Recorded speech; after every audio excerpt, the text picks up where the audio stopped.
What's good, YouTube? It's your boy K Flex, and I'm back here with yet another video. Honestly, okay. Oh my God, the highlights, man. Wow, what's up with me and these? Listen, whatever. It's your boy K Flex, and I'm back here with another video. You guys know it's a little late, you know what I'm saying, a preview video, but it's dropping. It's better late than never, and you know what I'm saying. You know how life goes. Life goes. And that's my new quote. You know how life goes, because it just goes. You know, and sometimes you can't get stuff when you want to get it, and you know, life. Anyways. Today we got the preview for the Bucs and the Dolphins, and this shall be a game. But before we get into this, I want to say shout out to people who like this video before they even heard the sentence.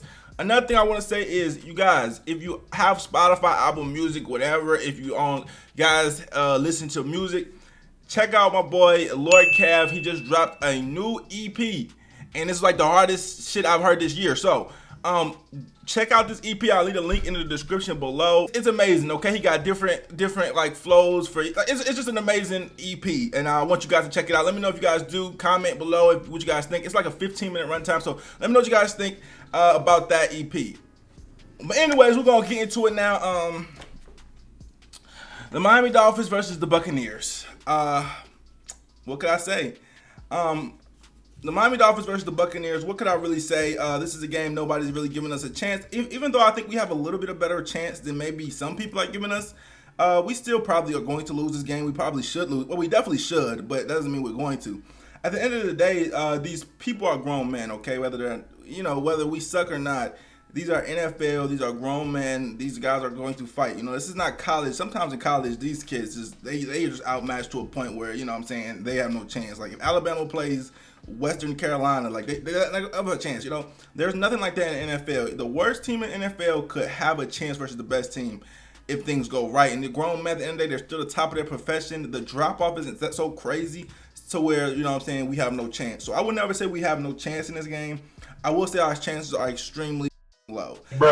Now, real quick, let's just get into let's just start off with our offense versus their defense. Okay, now their defense, actually, they have one of the worst defenses against the pass, I believe, in the entire NFL. Okay, they're dealing with mad injuries in the secondary. They picked up Richard Sherman off the sidewalk like a week and a half ago, and they ended up starting him like after like 3 days. That's how I knew their secondary was in trouble. Then they lost Carlton Davis, and they lost Sean Murphy Bunting. Okay, so their secondary is really bad. Their run defense is probably going to be good. Well, definitely going to be great with Vita Vea and all them. But their pass defense, I think there's going to be opportunities there against those cornerbacks. Mac Jones last week threw about 25 straight completions versus them.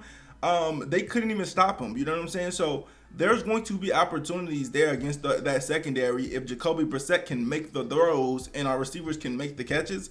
And then most importantly, the most part you have to worry about is whether our line's going to block for the opportunities to happen, because Mac Jones was getting some good blocking, and Mac Jones was making plays on his own too. But but like I said, if our people are going to make plays, there's going to be plays to be made. Put it that way. This defense is not the defense of last year. It's still quality because they can stop the run, but their secondary is very, very injured, and we can definitely exploit that, take advantage of that. So, again, they just picked up Richard Sherman, who's past prime. I'm not going to say he's trash yet, but he's past prime, and he's borderline, and he got destroyed last game, and they just picked him off the sidewalk a week and a half ago. So, I mean, they're just – and that's probably their cornerback number one. So, imagine what the other guy is. Like, you know what I'm saying? This is definitely a winnable game. Even Antoine Winfield, their star safety, is injured. So again, their secondary is weak. If our receivers can't get open on the secondary, then we just suck. The only issue with our passing game is going to be, because I don't anticipate we'll be able to run the ball, and I'm pretty sure we won't. We want to try, obviously, to try to establish something, but we're not going to be able to run the ball. The only issue that I'm worried about is our D-line, or is our O-line going to block long enough the likes of Jason Pierre-Paul, which I'm pretty sure he's playing, and Shaquille Barrett and Vita Vea. Are we going to block long enough? And Sue, are we going to block long enough to where we could make something happen, right? I thought they have some pretty exotic blitzes. They have Devin White, who's one of the fastest linebackers. You got to worry about that type of stuff. Is our offensive line going to be prepared for that? I know our receivers can beat their secondary. I'm pretty certain. But is our line going to be ready for these exotic blitzes they throw out? I already feel like we're poorly coached, so that would be interesting. And are we going to be ready? Is even our front five going to be able to block their front? You know what I'm saying? Not even like, you know what I'm saying? Even when they send 4, are we gonna be able to give Brissett time? Because people should be open. And everybody should be open, really. Besides, Devin White's really good in the inside, though. I don't know about him on Mike Gesicki. That should be an interesting matchup. But as far as our receivers go, they should be open. So that's our offense. As far as their defense goes, I mean, as far as their offense goes, they have Tom Brady. Obviously, we know Tom Brady. He's destroyed us for years, but he's not the same quarterback necessarily. He's still really, really good. Obviously, he's not prime, but he's still super, super good. He doesn't really make bad throws. And I don't know how we're going to actually stop him. Truth be told, obviously you want to go out, you want to start off by stopping the run, but it's going to be very hard to stop him with the Chris Godwin. I mean, this is going to be one of those games where, you know, Byron Jones looks like he's playing. So this is going to be one of those games where, hey, you pay your secondary all this money. That's supposed to be the key of your team. This is going to be one of those games I feel as though you have to just trust them. Hey, can Xavier Howard guard Mike Evans? Can Byron Jones guard Mike Evans? Can Xavier Howard guard Chris Godwin? Then you still got to worry about AB in the slot. It's so much, like, they got so many weapons. I don't know if it's possible. You really just got to get to Brady, honestly. That's going to be our best bet, is to get to Brady, because truth be told, I don't know if our secondary can actually hold up. And I do love Xavier Howard. I do love Byron Jones, but they got AB. Who's guarding AB? Okay, you want to put Byron Jones on AB. Who's guarding Chris Godwin? Again, we have 2 really good corners, but what, Nick Needham? Y'all like that matchup? Nick Needham versus any of those receivers is French toast. Bruh. So we got to get to the quarterback. I realistically don't know how we're going to stop him. This is the first time where I'm just absolutely puzzled. I think we just got to man up the cornerbacks and pray to God. But Nick Needham versus Antonio Brown, oh my God, just think about how that sounds. It sounds awful. Nick Needham versus Chris Godwin sounds awful still, but it kind of sounds a little better. And then Nick Needham versus Mike Evans is just going to be a domination as well. So, or whoever else we have in the slot, whether you want to put him or who else we have in the slot that's starting, whoever we have in the slot. I'm not saying it's Nick Needham. I think we have another start in the slot corner too.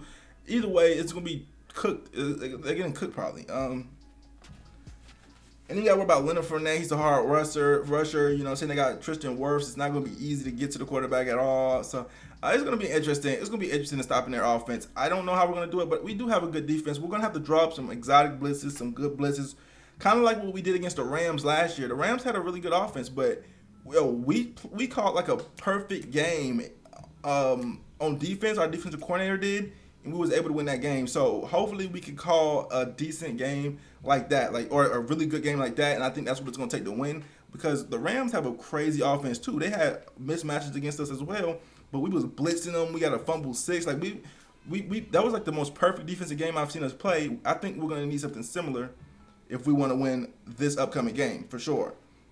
All in all, man, this is a huge game. 1-3, 1-4 is very, very tough. We should be getting Tua back next week. But at 1-4, you know what I'm saying, you still have a great chance. You still have a good chance, but you'd have to lock in and damn near play perfect.